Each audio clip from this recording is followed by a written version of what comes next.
Dictator son Ferdinand Bongbong Marcos makes his 2022 presidential bid official as he files his certificate of candidacy for president Wednesday, October 6. Speaking to reporters, Bongbong says he wanted President Rodrigo Duterte to be his running mate. The original plan was for us to adopt PRRD for our vice presidential candidate.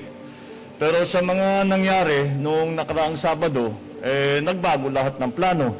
Kaya't ngayon, nagkukonsulta kami. Bongbong is referring to the Saturday surprise when Senator Bongo filed his candidacy for vice president and Duterte announced his retirement. Bongbong says the earlier talks with Davao City Mayor Sara Duterte never reached specifics. Sara already filed her candidacy for re-election as Davao City Mayor. Asked about his mother Imelda Marcos's graft conviction, Bongbong refuses to answer. Not here and now. I'm here for filing. Thank you.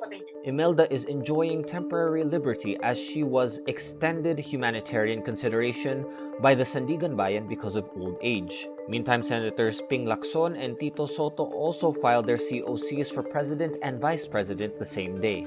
Lacson is banking on his growing grassroots support as well as party alliances to help boost his second presidential bid. Lacson and Soto are running on the same platform that catapulted Rodrigo Duterte to Malacanang in 2016, a campaign against illegal drugs, criminality, and corruption. Phones at Sofitel's Harbor Garden tent in Pasay, where aspirants filed their certificates of candidacy, ring with a severe emergency alert Wednesday morning, October 6. There were no heavy rains, flood warning, a looming earthquake, or other natural disasters. The alert was an advertisement about Bongbong Marcos, who at that moment is in the venue to file his candidacy for president in the 2022 elections. Filipinos usually receive these loud emergency alerts when there are natural calamities such as typhoons and earthquakes.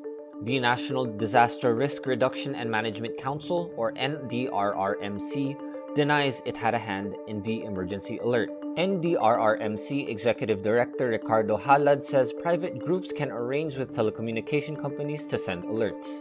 But telecommunication companies deny involvement in the incident. National Telecommunications Commission Deputy Commissioner Edgardo Cabarrios says they are opening an investigation.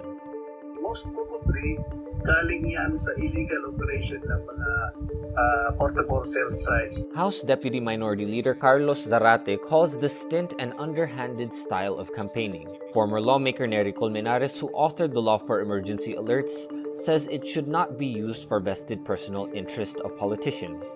Meantime, Comelec spokesperson James Jimenez says while there isn't a penalty under electoral laws for the use of emergency channels for campaigning, it was ill-advised at best. Using the emergency alert system for political propaganda is a reprehensible tactic. It is unreservedly wrong. Justice Secretary Menardo Guevara defends President Rodrigo Duterte's order to cabinet members to snub the ongoing Senate probe on pandemic corruption. During the Justice Department's budget hearing Wednesday, October 6, Guevara tells Senator Franklin Drilon he would rather not comment on the constitutionality of the order. Guevara says the 10 hearings conducted by the committee should have already been enough to come up with a list of amendments or new legislations.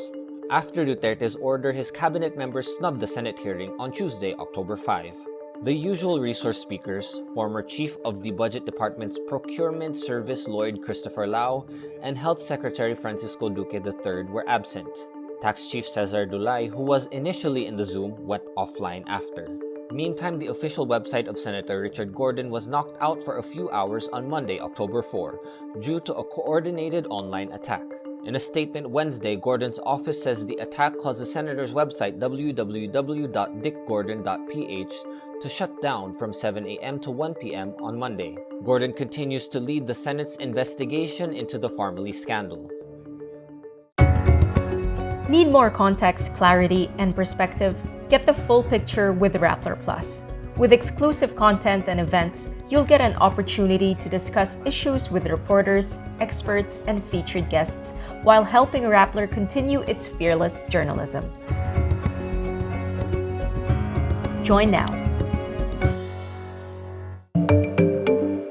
The pilot run of limited face-to-face classes in schools in areas deemed low risk for COVID-19 will start on November 15. Education Undersecretary Nepomuceno Malaluan on Wednesday, October 6, says the pilot run will end on January 31.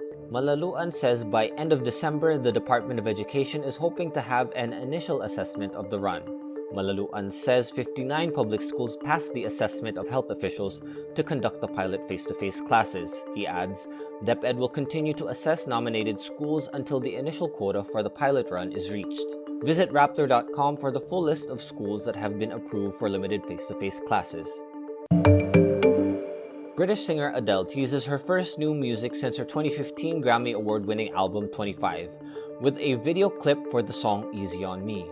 Adele posts the black and white video on Tuesday, October 5, with the caption Easy on Me, October 15. Adele is known for chart-topping ballads such as Hello and Someone Like You. Her album, 25, topped charts around the world when it was released in 2015 and scooped the coveted Album of the Year prize at the Grammy Awards. Over the last few days, Adele's fans speculate online the 33-year-old is set to release new music as the number 30 was mysteriously beamed onto buildings around the world.